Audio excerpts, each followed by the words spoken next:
Yo, welcome to another episode. Man, I gotta say, it feels good to be back. I know I've been gone for a while, but I'm back. I'm back in it. How are you two doing? My lovely co-hosts. How are you guys doing today? Can't complain, Suds. You know how I'm it good. go. I'm good. Just a little annoying. My camera ain't working, but I'm I know it's not good. showing off all the good looks. It's not showing it off. They getting the melanin Regardless, popping, is what she's right? saying to you, Regardless Mr. of the Yeah. light Refine. You or know how I get angle. down. Oh man, I'm annoyed right now, but I'm good though. Besides that, I'm doing good. Well, today we are going to be talking about an amazing cult classic here on Black Nerd Fridays, which, there's three nerds sitting up here, three black nerds talking about everything that is nerdy, whether it is written, animated, or live action. I'm excited for this. This here is an amazing cult classic that is always a big favorite of mine during Christmas time. It is called Tokyo Godfathers. This is actually kind of old now. It's going to be coming up on 20 years in 2 years, right? That's a fact. And it came out in 2003. Yeah. 2003, and it was Didn't even know about. about it, Suds. That's the crazy thing about it. When I looked at it, I was like, oh, snap. How could you The not art know about this the artwork is classic? fire. The artwork is fire. But anyway, my That's what I'm bad. saying, right? So, this is a production that came out of Madhouse. But the interesting thing about it is that the director of this is Satoshi Kon, who was also the one who directed Perfect Blue, which we have talked about on this show. Now, hmm interestingly enough, I looked up more about this director. What was sad to see is that he actually passed away back in 2010, and he actually Wow. only had four movies under his belt. Hmm. And seeing the type of artwork and the movies and stories that he's had for this, I thought were just it was sad to see such a career cut short. So I'm excited to talk about this one because, again, like I said, this is one of my favorites. I saw this a few years ago, so I'm excited for you guys to sit and talk with me. But before we get into any of the details about this, you know what we got to talk about? What we got to talk about, y'all? That's We got craft to talk beer. about the You know what? what it is. We got right. to talk about Come the on, beers. So man. I want to see. Let's see. Who do I want to have go first? I think I'm gonna go with D because D actually was here before Mr. Refine. So I'm gonna go. I I'm was gonna on talk. time. That's He was on time this time. You get an what I'm saying? anomaly Hold on. within itself. It is. It is. So D, what do you have for us today? What up, world? You know what it do. All right, so I got a lot going on. Shout out to um, Wall Deer Kegerators. Okay, that episode's coming soon on Beer Talk Now. Just got that done this week, and he blessed me with some good old great notions. Come and play with us. All right, yeah, check that one out. That's a Imperial Stout. What's that thing hitting at? I think it's 12, but I could be wrong. You know how He you know said how I I do. think could be wrong. 11.2 on that one. And then I had to go back and let me take the tape off of these joints because they couldn't find the labels on these. So I was like, look at y'all, man. Tap room, step your game up. But shout out to Tigers Tap Room, man, and shout out to the Good Hop, which is out of Oakland, California, man. But Tigers Tap Room did the episode with them. So I had to go back and get the Morgan Brewing Company. They did a Diablo, which is a barley wine, which is I think it's like 11.5. And then I had the Liquid Gravity Brewing Company. Again, even though it has the Tiger's Tap Room on there, they had the stout that when I did the episode, I didn't get to really enjoy it with Mr. Refine that Friday after I did the episode with Tiger's Tap Room because I had so much beer back to back on them joints. So actually it was the same day. It was the day before Thanksgiving. So I had like a lot of beer. So I didn't really get to enjoy the flavors the way that I had prior to the episode. So I just had to bring Tiger's Tap Room back in there and then look forward on Beer Talk Now for Wall Deer's Kegerator, talking about kegerators and the lifeblood of the home brew, having your beer at the house and full on tap. It's going down. Yes. I'm gonna Yes. All pour up, right. matter of fact.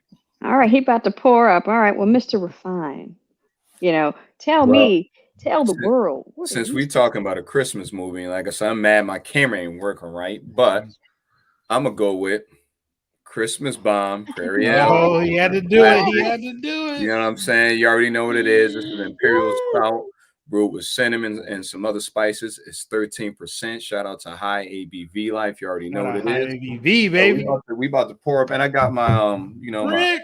my fancy glass right here. You know what I'm saying? Holler at me Ooh, for one of these look at Christmas that. time. You Little already know what beard. it is. Yeah, Beard so thing. it's about to go down.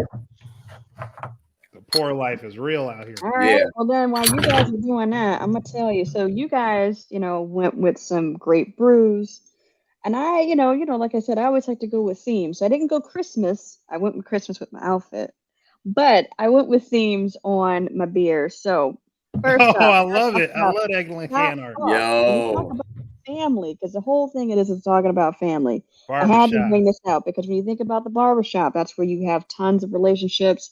Basically they become family, right? And so I wanted to kind of give a shout out again. This is something else that came out of Barrel and Flow, and this was coming out of Revolution Brewing and 18th Street Brewery. So wanted to give a shout out to that with that shop talk, and the other one, because again, we're talking about family, a seat at the table. Again, this is something else that came out of Barrel and Flow. But Mm. this beer here is a Belgian style table beer that's 5%. And this came out of, actually, this was a pretty extensive collaboration here. This was, let's see, Inglewood Brews, you got Skeleton Key, Black Horizon, and Whiskey Hill Brewing. That was that collab. And this Mm. here is a West Coast IPA. So I'm excited. I think I'm going to start off with Shop Talk because I think that that's just a fantastic design that's on there. So I'm going to go ahead and open that up. Cheers to But you, Suds, on that. The can art always fire with Suds. She always pick out all right. like just the So hands down. If it's not the theme, it's always the She's can art. always theme related, y'all. You Yeah. already know that. Yo, cheers, y'all. Cheers, man. I gotta let y'all know I love y'all dearly, man. We like the just like the family out of nowhere, right? Like Yeah. the brother Love and y'all sister too, from a man. different mother, for real. we try. Yes. So to kick things off, we always got to start off with our original question, right? Regardless of Yes. what we talk about, whether it's a graphic novel or whatever the case may be, we always talk about what's the good, bad, and ugly. So in this case, today. he got his notebook today. No, he did not say he got his notebook He ready. today. Right? He ready today. So D, since you're ready, Man, I just tell us, gotta what's your say, good? like, hands Good. down, it was the characters for me. I mean, they all brought brought a different aspect to the life of someone who we call homeless, and how and what they go through, and it really, for this director, this creator, artist, really just showed that we don't look at homeless people as people. We don't know their history. Everybody has a story, like my mom always says. Everybody's been through something, and my good is just literally just the really the focus of these characters and who they were as people, not oh, you're homeless or you're a bum and all that. And that's talked about in this movie as well. But hands down, I just love the storyline, but really the focus of this is a person and this person has a story. I love that. I absolutely love that. And so then we're gonna go with Mr. Refine. What's your good? I'm kind of second with you. You pretty much answered that for me. Like talking about the director alone, we all love Perfect Blue, which is fire. And I actually had this on my list to watch at some point in time because I've never watched this before. But to answer the question, my good would be the animation on here was dope. The storyline was crazy, and I'm not gonna lie to you. At first, I was like, "Okay, what the hell is going on here?" I really, really enjoyed it. I like the interaction between the three, as we know, destitute people, and to find out their backstory and see how everything came together at the end. It was just a very good story, and I really, really, really like the fact that all this was happening to people who we look down upon on Christmas Eve, and they still had good spirit about themselves and still did the right thing no matter what. So it was a dope movie for me, for sure. Love that. Absolutely. Like I said, to me, this is one of my all-time classics. I absolutely have loved this movie when I first came across it, and I came across it by just on a humble, because I was like trying to find something, and this popped up because people were talking about it. I was like, oh, okay, I'll check it out. But I do think, like what you guys have said, this the fact that they humanize homeless people, that they also try to tackle a lot of different topics and themes, which was one of my questions later on. But I think they did a really great job with, tackling a lot of different topics that are typically taboo or people kind of shy away from wanting to talk about or even face. And I think they really did a great job with this idea of your past and how that will always come back in some type of way. And like you said, the animation was just beautiful. I think the music that was in it was really good. But again, I really like how they tried to make the characters become very three-dimensional and not just these standard tropes that you would see. So to me, I just think it's just a fantastic movie all around. I don't, for me, I didn't have too many bad or ugly, but I'm gonna go with D because D always has some deep stuff that he always pulls out when it comes out to the bad. So what's your bad, D? You on mute, bro. Oh wait, let me unmute on there. There we go. You got me? I'm sorry. I had, Yeah. I had the kids in the background. I want to make sure that we didn't get all the echoes. Definitely I had to think about the bad for a minute because I was more drawn to the characters as this movie really brings their world and ties their world in very strangely in certain aspects, but very stereotypical in the aspect of like a Christmas movie.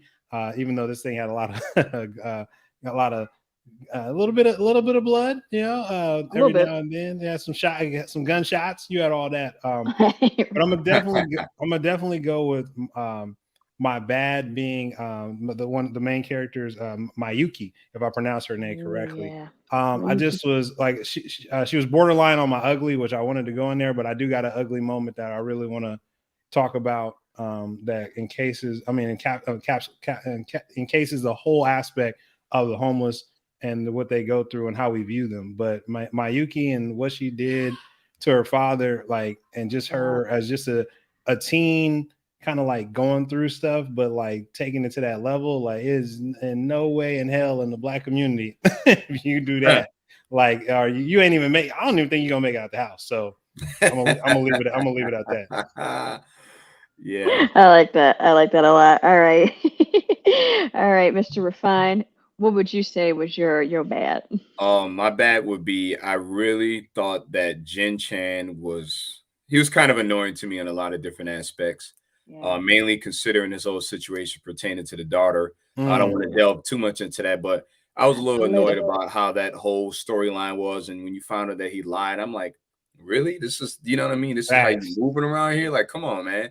Your whole family is messed up, but it was all based upon a lie that you made. So I didn't like that aspect. And there's some other stuff in there, but I believe you're going to tie that into another question. So I'm not going to speak on that. Yeah. And I already know because you had it under the caption earlier about some things they talked about in there, which is taboo. And to be honest with you, I feel like most of that stuff they would cancel. So they would cancel it right now. That's a most fact. definitely. You know what I mean? Most definitely. So for me, my bad, and a part of me was thinking maybe this might fall under my ugly as well. I've kind of combined these two together. It was when they were talking, when Hannah was talking about her ex-lover who had died. The natural assumption was it AIDS? And to me, it's like I absolutely hate that assumption comes out, right? And I think you can also see that what's happening right now in our current times with this new coronavirus variant that's coming out. And there was an article that was published that talked about the fact that when you're immunocompromised, that that gives the virus a longer time to stay in your system. And they're like, and people with AIDS, now we all know where the Omicron variant is associated with. They were associated first with South Africa, right? And we all know that negative, not South Africa says it was from the South African doctor found it was a person who came from Europe. No, but listen, I was going to say that. Let me tell you, the initial reports were coming out saying it was associated with South Africa, right? And because of that, they're also putting out this negative idea that, well, there's a lot of immunocompromised people there because AIDS is running rampant. And that to me is that negative connotation that is associated with it. And so now there are reports that are coming out saying, actually, like you said, Dee, it actually came from Europe. And so my question is, how are you going to change the narrative on this now? Are you going to implement, travel bans? Because they were very quick to do that, right? So these type of things that I think they're always associated with, the gay community, with, AIDS in general. I hate how it always kind of paints it in such a bad light. And it's like a lot of these people are just trying to live their life. You can't naturally assume certain things about them when a gay person dies, right? So that to me kind of fit with my bad and ugly. And I just think that in itself didn't sit well with me. But again, this was back in 2003 before we were canceling people. So that's, it's a little bit different now. I think like you said. Is it like, different? Is it different? No, I ain't gonna do that. I think there is. I mean, Dave Chappelle talked about it a little bit, but but we're not gonna pull that in because that's gonna completely derail this. But I do want to get it back to Dee. D, did you have any ugly that you want to Oh yeah, call out? you already know I had the ugly. Oh yeah, we can't go nowhere before we get to your ugly. So what you got? Man, my ugly, first of all, was the New Year cleaning up. Okay. And I'm gonna leave it at that. And what that signified to me, it brought a lot of emotions. And I'm not gonna go too in depth with it, but one of the biggest emotions is that I've actually personally in my life seen something of that nature. And it wasn't just homeless people, it was just a random act of violence as youth. And again, it's like you as an adult, you look at the acts of a child, 16-year-old, 18-year-old, hell, even a 20, 21-year-old still could be a child to a lot of people of different ages. And you're like, they know better, but it's a testosterone, estrogen impulse, like emotions are swirling and they're in a group, they're in a social structure that they're not able to look at the governance aspect of them for themselves. And that, to me, the cleaning up on that New Year's Day is something that these people, these youth, did every year. It was like, you know what time it is. So it just was like, to me, that was ugly because it was something that was, it just really just showed the depths and my pessimism of us as a species. And I just really, that was just probably, to me, it was the most ugliest moment because they literally, if they didn't change what they wanted to do for that night, they literally would have killed one of our main characters. Yep. Facts. Okay. I like that. All right. Mr. Refine, what you got going on over there for you, ugly? I hated the fact that we found out that the whole other story was a lie pertaining to the quote unquote mother. You know what I mean? Like, I'm talking about that aspect. I ain't going into the other thing. I know what you're saying. I figured we're gonna tie that in. But that right there was messed up in itself, because if you think about it, how many people are walking around with mental illnesses? And that's what I looked at this woman having. Yes. She tried to commit suicide. And postpartum depression. Yeah. Yeah, it was.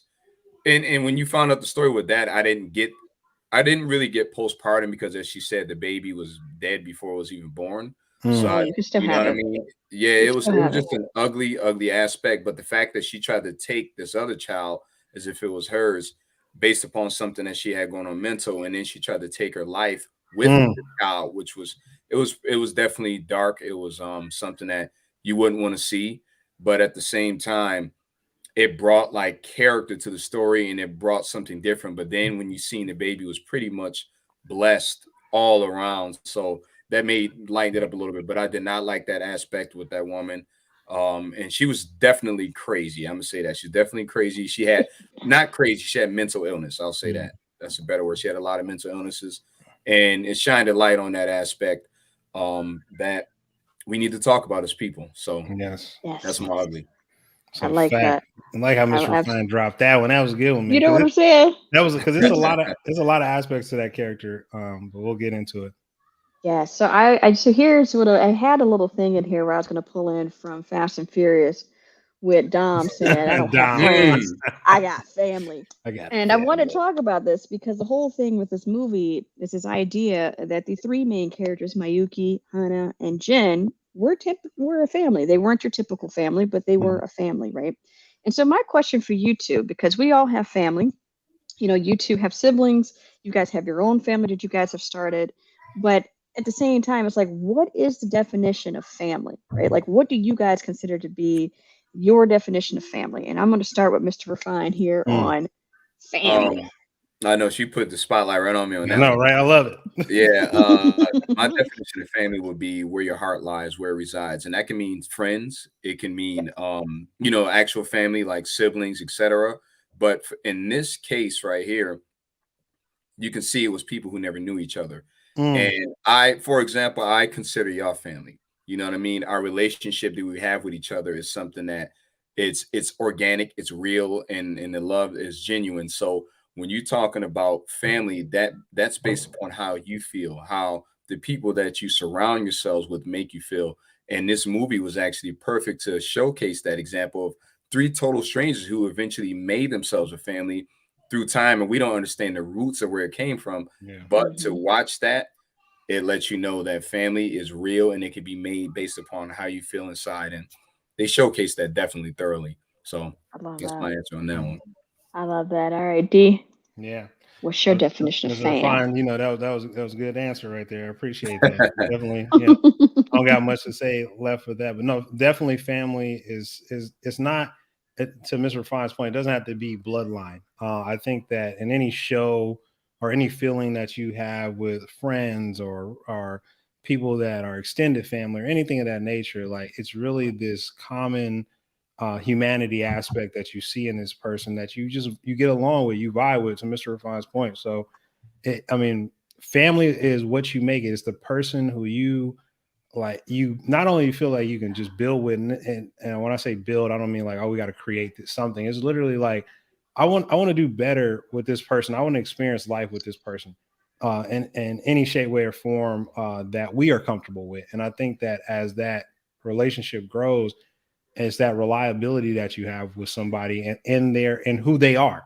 And I think that's another thing about family that we don't define a lot of, is like respecting people and accepting people for who they are and choosing or not choosing to deal with them. So I love yeah. that. Ooh, I Yeah. love that. And even one of our guests, one of our viewers here said there's two kinds of family, right? You guys have talked Mhm. about it, the blood related ones and the ones that you choose. And I think that Yep. just speaks volumes, right? Because a lot of times the ones that are blood related, you really can't do much about that, right? Like you're kind of stuck with them, either you choose to keep them around or not, right? But I Yeah. think the ones that you choose, I think speaks volumes, right? Because it's like these are the people that, even with all the flaws that I got going on, that I choose to share with them, my goofiness, my cold, distant self, they take me for who I am. And if I ever needed something, I know who I can call, and I know that they'll be there for me in any way that they can, whether it's financially, if I needed help that way, or if I just needed someone to listen, or hey, I need you to go do something with me. Like those are the type of people that I trust wholeheartedly, right? And I think that that in itself, with this movie, really touched on that these are people who all had past that they were trying to run from, and they really tried to make it work, but they also called each other out on their BS. So I think that that is something else that true family will do it in a respectful way, but Yes. won't let that type of stuff slide. But you got to be respectful with it. You can't be foul. You know how some people be with some of this stuff. So All right, it can't be built with ego, because I think that's one right, thing too and that a ego lot of has people to be do. Yeah, removed. It got to be removed. like you And can't so throw. with that, Yeah, oh no, go ahead. go ahead. No, I was just No, saying, go ahead. a lot of times, one thing I learned real quick, and then we go to this, is that sometimes you get someone information and their mind is not right there, but your ego is telling you to just hammer down on the person instead of saying, "Let me step away. I gave them information that could help them or take them into another light or level." And when they come back around, I don't want to be like, "Well, I told you that 5 years ago. You should have listened." It's like that's not a family member. That's not a true friend. That's somebody that's like, Right. okay, cool. These are the things that you got to do now that you're open to that next step.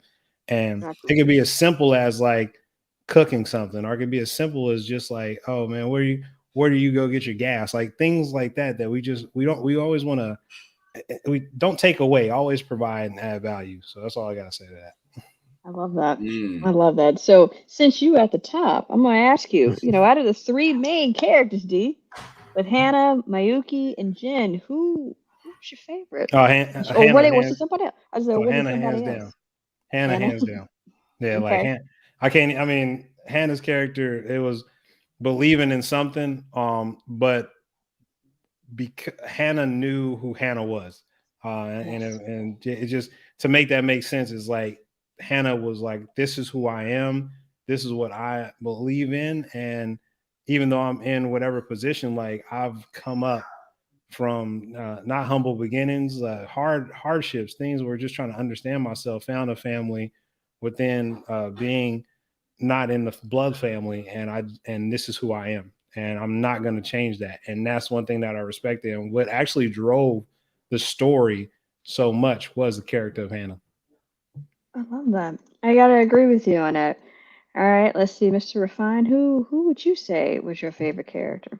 I think we all gonna be on the same page. I guarantee you, we're all gonna be on the same page. Hannah. Hannah did it for me. Hands down. Um, Hannah was the glue to the whole story. Hannah was true to herself, or whatever she wants to be identified as, but true to herself. through and through. There was nothing that could break her resolve. She definitely was the one to tell you when you fucked up on something, because she called Jin Chan out thoroughly multiple on something. times. You already know what that was. Yeah, she called him out. Yes. So Hannah did it for me, definitely. I know. I gotta say her character was beautiful, right? I mean, like you said, Dee, she knew who she was. She knew who she was. There was no hiding it. She's like, I am what I am, right? And the fact that she tried to keep everybody level-headed, and that she was like, look, we have a child here who has a future. You two want to walk off from it because that's what you guys do in your life. You walk away. And I think that she was really trying to highlight for them that this child doesn't have that option. That child doesn't have that ability to just say, you know what, I'm going to choose just, lay here in this trash. Like, she was taken probably from very loving family, from a loving parents, and was dumped, which we know that actually happened, right? And so I love that Hannah was like, regardless of what happens, I want to make sure this child is okay. And I think that in itself just speaks volumes to her character. And I just, again, I when I first saw this movie and I rewatched it recently, I was like, man, I really liked her character. And I'm like, really, the movie could have just been her, because the other two I felt like were just kind of a pain sometimes. But yeah, I really liked her. I thought her character was just sweet all around. And then learning her backstory was just so sad. Although I did laugh a little bit how she said he died in the shower, and I just lost it. I was like, man, there could be so many memes coming out of that. But I just, it was just kind of funny how they did a switch on that, make you think that it was going to be something, and they like, nah, actually, no, it was some other reason. But I think this is a question here that I would love to hear what you guys got to say, because throughout the entire movie, they all had a past, and every single time, periodically throughout the movie, that past kept coming out, whether it's reminding them of someone from their past or they actually saw someone from their past. And I started asking the question, can a person really or truly escape their past? Because we all have a past here. We up to this point, we all have lived a life, and there are certain things you're like, I would like to keep there. But every once in a while, it might creep in. So I'm wondering, from your two perspective, do you think you can escape your past?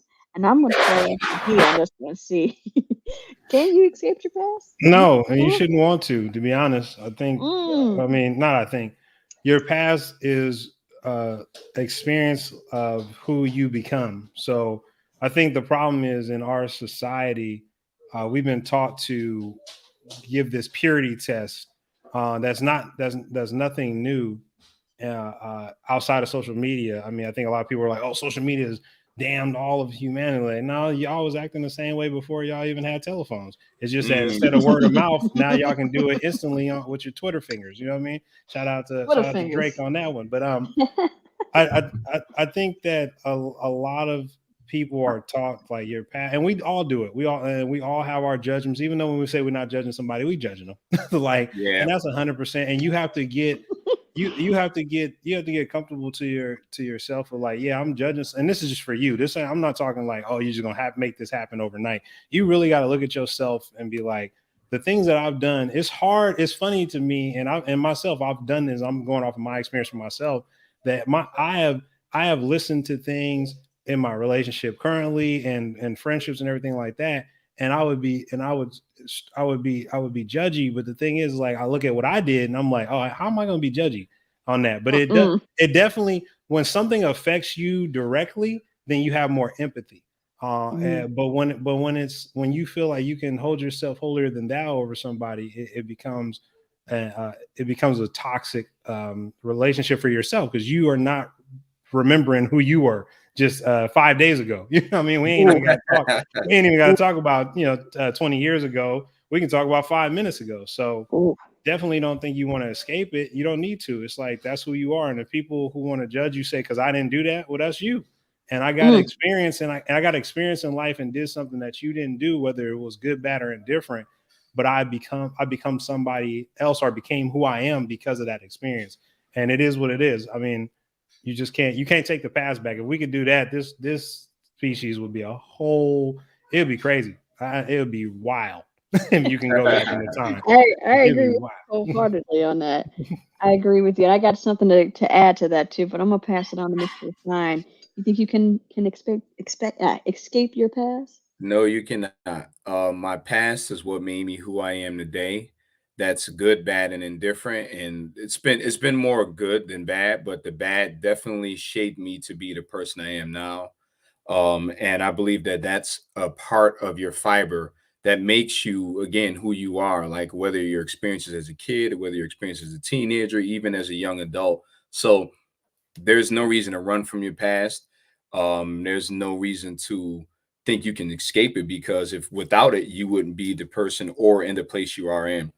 So no, you're not escaping your past. And I believe that we go through experiences um, to make us who we are, but also to make us better people. And you can learn from your past to understand where you're headed in the future. So no, Mm. definitely can't. Ooh, I like that. I like that a lot. So I will say this. I think, like you said, you know, your past makes you who you are. And I think a lot of people, when they think about trying to escape their past, are thinking because of the bad things that they did, right? And I think a lot of people say, well, just don't live foul. And you go, well, you don't know the situation, right? Some people probably had to do some stuff to try and get by on things, right? But I also do think that if you're actively trying to hurt people and then you say, oh, I have a change of heart, I mean, that can make some people feel a little certain type of way, right? And I mean, you think about religion or spirituality, right? In a sense of what we see in Christianity, this whole idea that you have all these sins that are on you, that as long as you truly repent, that kind of gets washed away. Of course, you have to Mm, go through a few other steps and be baptized and all that. But I do think the whole idea that that kind of exalts you from all the things you did in the past, as long as you continue to walk down the right path, right? So for me, when I was thinking about this movie, they all had some pretty sad things happen, and for two of them, I think it was brought on by their own, just doing dumb stuff, right? I think like with Mayuki, when she went and stabbed her father because she felt that he was over controlling. I mean, that was a little excessive, right? But then again, she ran. She ran after that. And she was like, I don't even want mhm. to think about it. And then you have Jen who, gambled away all the money and lied and said, yeah, my daughter died, when it's not, that actually isn't the case. And I think again, it was that shame that they had on them, that they were trying to say, if I don't look at it, if I don't acknowledge it, it's not there. But again, there are things that, it comes back around. You have to, own up to what you've done to people. And I think that's the biggest thing. It's like when you think about if there was any bad blood between two people, do you try to go and then, may not be able to renew a friendship or a relationship with them, but do you want to at least acknowledge that you did some wrong towards that person, right? And depending on how bad it is, some people may not even want to hear from you, right? So that's something that I Facts. think when you think about your past, you learn from those mistakes. And I think as long as you are actively trying to grow into a better person, your past shouldn't come back to haunt you too much. But we all have seen in movies, we've heard in real life, right? How that past will come back and will bite you, and it bites hard. So I do think that in some cases, some people can. I feel like if you got enough money, you probably could escape that past pretty easily. But at the same time, You can erase um, that past. You can't you escape can it. You can erase There it erase you too. go. it. Money There you talks, go. okay? But that's just me. So here's the thing. Here's another deep one that I think was something, and we touched a little bit on some of these throughout. So of course, homelessness was one of the big ones, and we talked a little bit about postpartum depression or mental illness in this. But I think, when we think about some of the other themes that were there, what were some of the themes that you saw coming up in that? And I'm gonna go with Oh yeah. time and Oh, yeah. see what were some things that popped out to you when you were watching this. Something that would get you canceled. I'll say that. There was a lot of, like, right now you'd be canceled for. There was a lot of negative slurs and stuff towards the homosexual and LGBTQ. I don't know all the acronyms. Community. But you He said right. dropped that F bomb a bunch of times, and it was crazy considering the love that Jen had for Hannah. He still kept dropping it, and it was just constantly over and over and over. And to me, that stuck out a lot. Now, even underlying through all of that, I understood that there was a love between the two, but what caused you to want to speak the way you spoke? What caused you to want to say the Hmm. things you wanted to say? And then even on the flip side, and you noticed Hannah, Miyuki understood that Hannah actually had love for Jen, and that was crazy within itself too. But to watch that negative slur and these negative words be spit and slurred every time you turn around, it was kind of crazy. But it was also entertaining at the same time, because I felt like, again, it was coming from a place of love. But that's what I noticed a lot.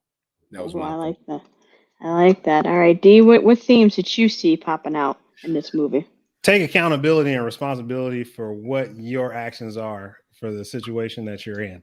That was that was the biggest thing that was continuously outside of the three main characters, except for Mayuki, because Mayuki was a part of that. You can't run. And Hannah was saying that to Mr. Refine's point, and to your point, says is like you have to face what you did, and you did it. And you're part of it. I mean, I think for the character of who we thought was the mom of Kyoko, the baby, it was not out of nowhere. It was literally holding on, and that ties in deeper to a deeper conversation about Japanese culture that you get from anime in general, about how women deal with men and how men deal with women in this culture. But I think overall, like the big thing was take accountability for your actions, and that there's always a choice. Now, what you choose to do is your business, but there's always a choice. So that's one of the biggest things that I took away from the majority of that, from Jin to Mayuki to I mean, literally to everybody around them, even Hannah herself. It was like, you gotta take responsibility, and you gotta own it. You gotta own who you are. This is what you did, so this is a part of who you are, whether you like it or not. I agree with you wholeheartedly on that. And I think on, kind of tapping into what you two were saying, I mean, with them throwing out the slurs as they were, I was thinking, when you think about the transgender community, I mean, I was reading, and this is an interesting thing about it. When I was reading reviews about this movie, they were referring to Hannah as a transvestite. And I'm thinking, that term itself can be riddled with, negative, reactions to that, right? And there were very few reviews that actually referred to her as transgendered. But that's and I think a lot of things too. That's at the right? time too. So that's like 2003 right? review and I think versus now. Yeah, and that's what I'm thinking, right? And it's really interesting to see how that has evolved over time. And I think a lot of times when you think about the trans community, they really care about people using dead pronouns or their dead names, right? And that is something that's really big that can affect them, because they're like, look, that's not who I am anymore, right? And again, that's their past always coming back. And I think of, a few, prominent trans individuals who have said that people from their past continue to do that to them. And I think that that's not fair. And I think seeing Jen kind of throw these type of slurs out at Hannah was very hurtful. And it was kind of in a form of what some would say would be abuse, because again, you know how she is, you know what she is, and yet you continue to try and hurt her in a way because you yourself are hurting. And I think we see this a lot in relationships where a person may not be able to fully comprehend what they're feeling, or may feel kind of like you go into defense mode, and I think that that's kind of hurtful, because then they're like, well, I need to defend myself because you're making me hurt. And it's like, well, why do you feel you need to have to react in such a way? And I think that emotional verbal abuse is really big in a lot of relationships, and people don't want to talk about that, right? And so I think when we think about relationships, a lot of people will think, well, men will be abusive towards women, but I'm like, I have seen firsthand women verbally abusing men and making men feel less than.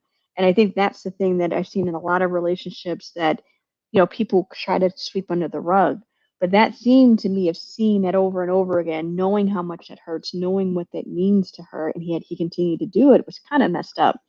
But I also think, too, the theme throughout the movie and I think, Dee had touched on this a little bit, was this idea of how they view homeless people and just how they view them as less than. I mean, they were on the subway and people were complaining of the smell. It made me think about that movie Parasite, where the guy was driving the guy and he's like, God, what is that smell? And they were complaining about the smell. And I'm thinking, they can't help it. They don't have the access to things like you do. And so I think it's just that people don't stop to think about the person's situation. And I think that that's just so heartbreaking to see. But again, this whole idea of this woman who, again, and another thing for me was when a woman had a stillborn and she was thinking, well, my husband's going to leave me because this baby died. And that's big, that's a big thing. And she's like, I've been carrying this child all this time and the child doesn't make it. And I can understand why she might have snapped and went to go after this other child. But, as a woman, when you go through a pregnancy, that is a huge swing your body's changing, hormones are going. And I think a lot of times people like to play up on it and say, oh, she just has pregnancy brain. I'm like, but that's a real thing. A lot of women are having to deal with major changes in their body. And I think they tried to highlight that a little bit with this story. I do think they weren't a little bit more on like, let's hype up on the crazy train, but I do think trying to bring to light some of the struggles that a woman may have when that happens, whether baby lives or not, is still a big thing. And so to me, I think that those themes were very loud and clear. And so to me, it just really made me stop and think, like, they tried to do it, but again, it was at the times. So a lot of things right now, like you said, Random would be canceled. So you got to be a little bit careful with that. But Yeah. I do think it was a much deeper. I think they tried to play it off as a comedy, but they did talk about a lot of serious themes in this movie. So I love it. I absolutely love it for that. And Parasite with fire, by the way. Yes, it was. It was. And so I think, when we think about this homelessness, I mean, what did you guys think of the portrayal of this? I mean, we talked a little bit about it, but like, what did you guys think of that? And I'm gonna go with Mr. Refine on this one. What is your take on their portrayal of homeless people? I think they were trying to show compassion towards or empathy, no, compassion towards people who are in this situation, because we understood the storyline, the backstory of why they were in this position. But us as humans in normal society, we normally don't give that leniency. We'll just look at someone and judge them and say, oh, well, they stink, or they're nasty, or dirty. You don't know what someone been through to get to this point. And to see that these people went through all this, again, they had a good heart where they took in a baby that they just found in the garbage.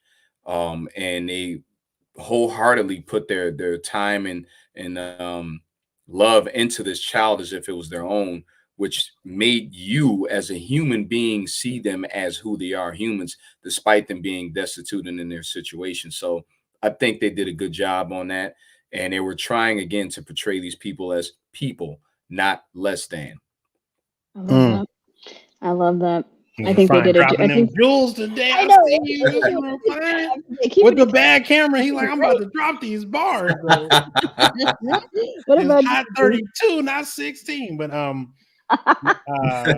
I definitely, with the homeless aspect, it was a wider range of humanity that was being showed in homelessness from the beginning to where they're at the church. And really a lot of the homeless people at our church, they're just trying to get the meal, but they got to sit here and listen to the sermon, listen to the singing of, the baby Jesus and all that. And they just like, some of them are falling asleep. Some of them are just out of it. They just like, man, just hurry up so I can get this meal. And then to get that meal, but also they showed into how society around them views them, how they view each other, and their own social structure within a social structure, which was crazy. Yes. And then on top of that, you have the accountability aspect that they have to take on for themselves that they try to avoid because they lie.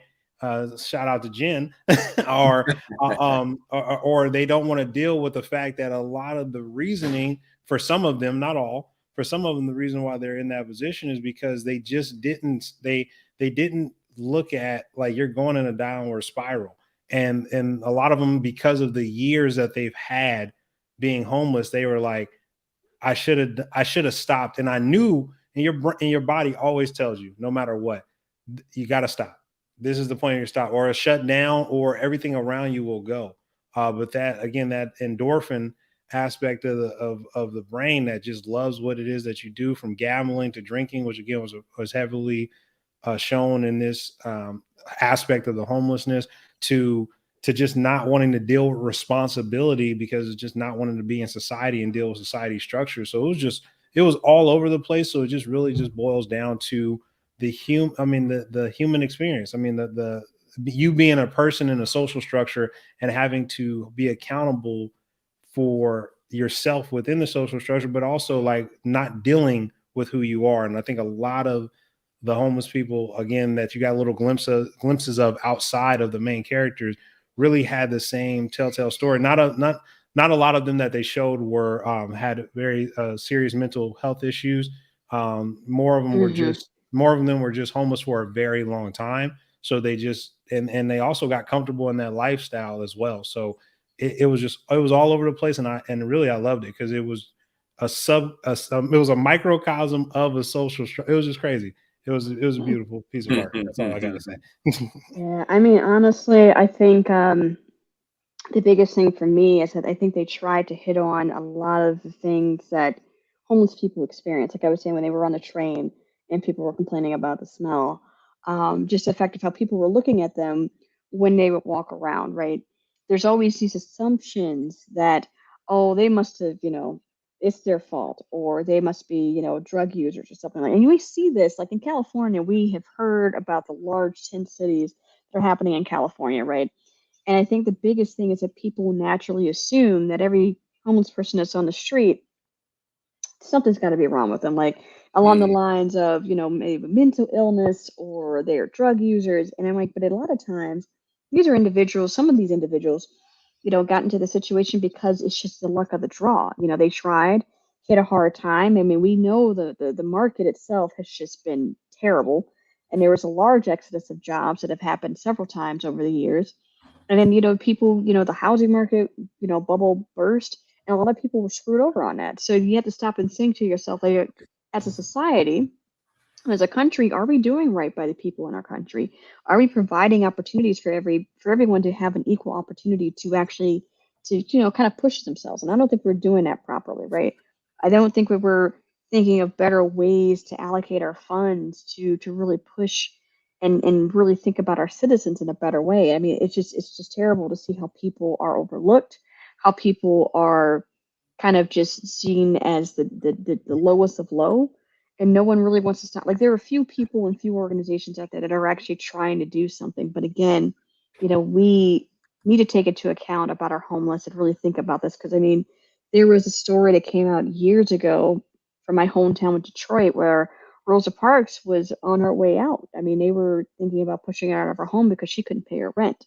And the owner at the time of Little Caesars has actually heard about the story and started paying her rent. And he did this quietly. And I'm thinking, here's a woman who is a historical figure, and she is not being taken care of properly. And I think about so many other people who are older who may not have the family or the support that they need to help them through this. And I'm like, this is at a time when your body is starting to kind of go against you, and you have to worry about being put out on the street for what, right? Like, so to me, it's like, as you get older, society pushes you to the side. If you're homeless, people don't really care about you, and it's just sad to see that. And I think that this movie really tried to capture that empathy of them, of showing that they are people still. You cannot just throw them to the wayside. So to me, I think they did a really great job in trying to kind of highlight that. But I also think that there's just so many other things that go into homelessness that just aren't talked about, and people don't want to talk about it. But when you try to keep up this lifestyle of keeping up with the Joneses, you get screwed over. And we see that social media has really been pushing that. And I think it's sad that we are kind of falling into that trap. But it's nothing new, and it's been happening since capitalism been capitalism, since the white people who colonized and the ones who got platform. Since the ones who colonized and got other white people who never knew they didn't know nothing about farming, but said anybody that's darker than you is beneath you. And by the way, you can't read or write, but because you're just one skin tone, it's gonna work. And just keep going that way. You poor just like everybody else, but you got the right you got the right complexion for the connection, even though you don't get the connection. And that's a fact. And I'm leaving it at that. So here's my thing, and here's the thing. So when we talk about scenes, right? So like, I'm one of those type of people. When I watch a certain type of movie, I will admit I am a crier.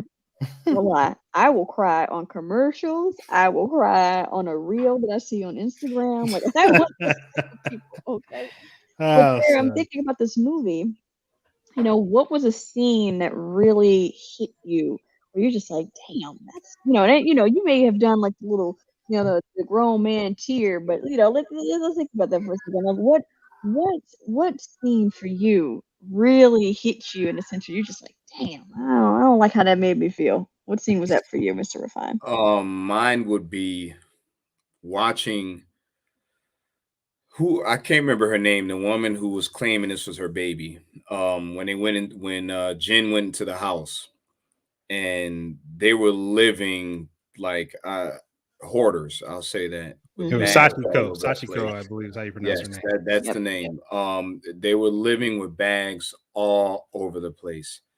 So it made me have some sort of compassion for her when I understood what she was trying to do. But at the same time, I'm like, what is going on in her life and in their lives to where they feel they need to live like this? Where you literally seeing plastic bags all over the house, just randomly. And the guy is laying in there. He's sitting in there laying down sleep in this. So it just made me question, and my wheels got to turning on what's going on with these people, what's wrong with her, what's wrong with him, how can they be helped, how can this situation be resolved.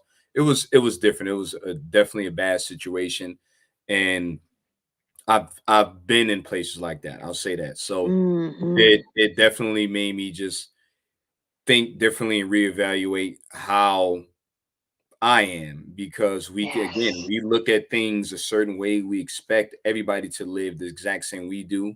I'm a neat freak. I like things to be a certain way. And when I seen it, I was like, wow, that's messed up. But I don't understand what got them in this position. So that was my thoughts on that. It was crazy, that specific scene. I love that.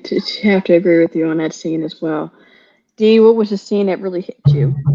I never had scenes that made me cry. But to That's just me. Mr. Just me. Refine point, I think there were scenes that, to me, one of the best scenes for me is when Hana really laid in the gin in front of his daughter Kyoko. That was to me, that was just like accountability, hands down, 100%, like no holds bar, and it was like it had to be said, and it was said in a way to where it was like, no, this is not okay. What you did was wrong. What you did was wrong, and you especially what Hannah's character is saying about daughters and their father. Hannah talked about that with Miyoko.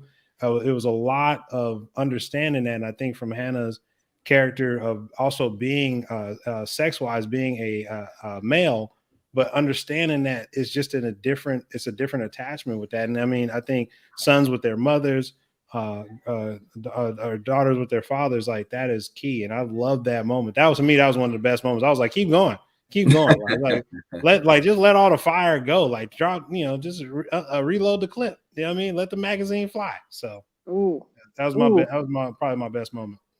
Yeah, see, I'm on beer too. You on beard? I think so he about to start feeling it pretty much. Right, he about to start cutting in a second. So let me 11%. Now we're going to like 11.5. Oh man, we got another 11. Oh, it's ready. We right. I think for me, the scene that really hit me, I think there were several throughout the film, right? But I do think, and Dee touched on this a little bit when they were talking about cleaning house and how they were beating up on Jen and the old guy. That to me really hit me because it was just the fact that they had minimized and diminished the worth of life so easily. And I think the thing for me is like when you think about individuals who are either homeless or who may have mental illness, and I know this from personal experience on the mental illness side, it's just really sad to see how society is just like, who cares? They're nothing. And that hurts because when you think about it, in those two situations, a lot of times it's not their fault. Sure, they could try to do something, but what are you going to do when your brain is kind of going against you in a sense, or when you're thinking about, I'm trying to get a job, but I need to have an address to put down on the applications, or I need an address to get, like you need these things. And like, how do you do that? And it's always set up in a way for you to have extra hurdles that you have to get over. And so seeing how these kids were just like, who cares? So what? Just an old guy and another old guy, who cares? That to me just really hurt me because our society as a whole really doesn't care about the older generation. And I think there was this one question that people love to put in that always cracks me up is one where they're like, well, you have this train track and you got to choose. Do you kill a baby or do you kill an old person? And a lot of people go with, well, I'll save the baby and kill off the old person. I'm like, well, why is that? Why do we automatically assume that the baby is going to be the best choice here? That kid could grow up to be a serial killer. Who knows, right? But to me, it's just like, because you've lived so long, they're like, well, you've lived long enough, so who cares? And that to me was something that really hit me with that. Because the old guy said, I wanted to die in a nice house and drunk. And he only got half of that wish. Half of that wish. So to me, that really hit me hard to see how they did his body after that. So, but with that, the last question I got before we have to move this on here is, would you cash in that lottery ticket? Because remember, the old guy gave Jen that bag and said, "Hey, I want you to destroy this." And he didn't do it because of all the things that happened in the movie, which we won't talk about because I don't want to do a spoiler alert. But when he saw that ticket flow out and it was a winning ticket, I mean, would you cash that bad boy in? I'm just wondering. I'm gonna put this one, all of us sitting here together like this. Would you cash that lottery ticket? You already know. Absolutely. Like, what you mean? Would you cash I've been that? singing that song. Yeah. She's a runner. She's a track star. Yeah. Gotta do it fast. Like, hold on. Making it. I honestly didn't think anybody really seen it because they just showed it like briefly and it fell out the bag. Yeah, I'm cashing that, man. I want that paper. What was it, 50 million yen? Whatever. It was over 100 million. It's like 200 million yen out here, man. It was something. It was millions. I want that. I'm cashing that in. And I don't even know if he realized that was in there. No, I don't think he did. No. I don't think he did. And to think that they were just crying earlier about the 30,000 yen that he had to spend on Hannah being in the hospital. Yeah, I'm cashing that ticket in. Definitely. he cashing that joint in for real. Yeah.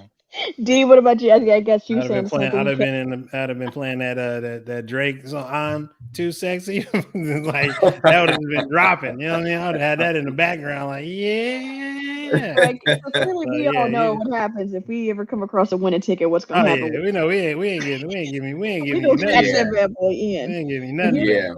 I mean, I hope that if they were to cash that they would have done right. That maybe their experiences would have been like, you know what, we're gonna make sure we do right by each other. Maybe try to get back to other people, but you know how people get when they get a little bit of cash. No, yeah, right at all. But with that being said, we are done discussing, Tokyo Godfathers. So I hope for everyone who's watching, who are going to watch this later, I definitely recommend watching this. I think it's something that's great around this time because the movie takes place all on Christmas Eve and That's Christmas a fact. Day. That's a and fact. So this is like, if you're looking for a different type of Christmas movie that's not going to be your sappy, Hallmark movie type, that this is something that really touches on some stuff that I think is really cool, beautiful animation. And I think also too, because the director, like I said, who passed away, it just really demonstrates what his depth of creativity really was. Yes. So, yes. Like I said, since I've taken over, it's going to be Christmas themed throughout. Okay, so everything that we're going to talk about for the rest of the month is Christmas themed. Hurry up and get over with it. No. Right. Bye, humbug. Yeah, hater. Yeah, hater. I think Bye, humbug. Bye, humbug. It definitely screws down there. But I think for next week, I think this one's going to be really interesting. It's a graphic novel that can be bought on Amazon through digital or physical copy. It is called Santa Claus Private Eye. I like this story because it talks about Santa Claus outside of Christmas, because everyone wonders, what the hell does Santa Claus do for 364 days of the year?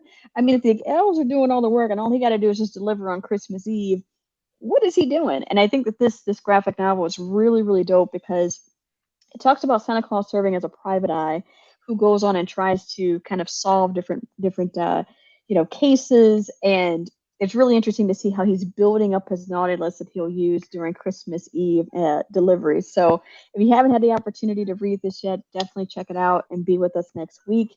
I think that you guys would definitely enjoy this. And again, like I said, everything will be Christmas themed. I'll try not to do too much Christmas music because I'm one of those people who's not a big fan of it, but that's just me.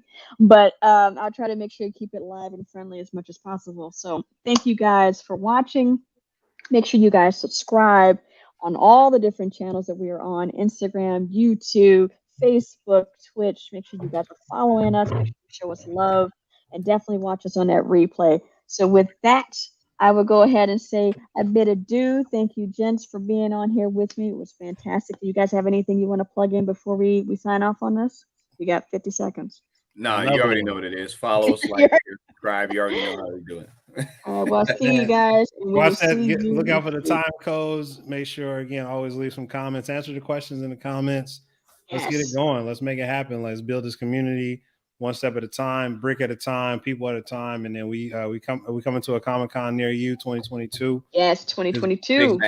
It's going down. You know what I mean? Shout out to all the creators. So cheers. Right. See you guys. See you next week.